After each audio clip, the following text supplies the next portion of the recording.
L'atelier de l'âme, le podcast. L'évitant craintif et la limérance. On a déjà redéfini un limérance dans les autres podcasts sur l'évitant anxieux, que je vous invite à aller voir. Comment l'évitant craintif vit-il la limérance ? Ce qu'il faut comprendre, c'est que chez l'évitant craintif, c'est vraiment le style d'attachement qui vit le moins de limérance, ou en tout cas qui a moins d'objets de limérance. Pourquoi ? Parce qu'il se sent vraiment en insécurité dans le fait d'être en amour comme ça avec quelqu'un d'autre, ou d'être trop... d'avoir des pensées obsessionnelles sur l'autre, etc. Ça l'insécurise beaucoup. Donc c'est quelque chose qui va vivre de manière sur des périodes très courtes, ou qui va vraiment chercher à mettre fin assez rapidement, pour ne pas vivre justement ce côté où il dépend émotionnellement de l'autre, à l'inverse de l'évitant dédaigneux et l'évitant et l'anxieux ambivalent. L'évitant craintif a vraiment des stratégies pour éviter justement de vivre trop la limérance. Mais il la vit aussi, et sur des personnes spécifiques, propres à son style d'attachement, mais aussi qu'on retrouve dans l'attachement anxieux et évitant. On va commencer par s'intéresser aux traits et aux types de personnes pour lesquelles il a de la limérance, qui sont propres à lui, propres à son style d'attachement. Le premier type de personne qui est vraiment très fréquent, et je l'ai vraiment souvent entendu, les personnes évitantes craintives souvent ont des pensées obsessionnelles sur des personnes qui sont vraiment, qu'elles considèrent, qui s'assument comme elles sont. Il y a vraiment cette idée, mais j'adore cette personne, elle s'assume malgré ses défauts, malgré peut-être ses défauts physiques, ses défauts quels qu'ils soient. En fait, elles sont très souvent attirées par des gens assez naturels, assez anticonformistes, qui sont pas trop dans le côté je me conforme, je cherche l'approbation des autres, etc. Pourquoi ? Parce que l'évitant craintif, lui, est très dans le perfectionnisme, dans la moindre petite erreur, le moindre petit truc, il le prend très rapidement, il se critique, il s'autocritique très rapidement pour des petites choses. Donc des personnes qui sont vraiment dans je me laisse le droit à l'erreur, je m'autorise à être tel que je suis, ça va vraiment l'attirer. Et il va vraiment trouver ça assez fascinant et admirable en fait.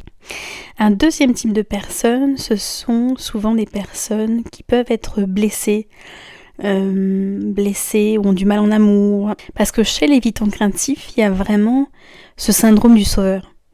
Très souvent, l'évitant craintif va aimer un petit peu, on va dire, les gens maltraités, mal aimés, etc. Parce que ça lui renvoie aussi un effet miroir par rapport à ses propres blessures. Et s'occuper de l'autre, pour lui, c'est comme si ça crée un lien au-delà de... Il y a comme une espèce de connexion particulière dans quelqu'un qu'on va sauver et dans quelqu'un qu'on va aider. Il y a quelque chose comme ça qui se joue. Une connexion dans la blessure, dans la souffrance, la blessure, dans le fait de se sauver l'un l'autre. Il y a quelque chose comme ça qui se joue aussi dans l'évitant craintif. Un troisième type de personne, là ça se rapproche, on vient sur ce qui se rapproche de l'anxieux et de l'évitant.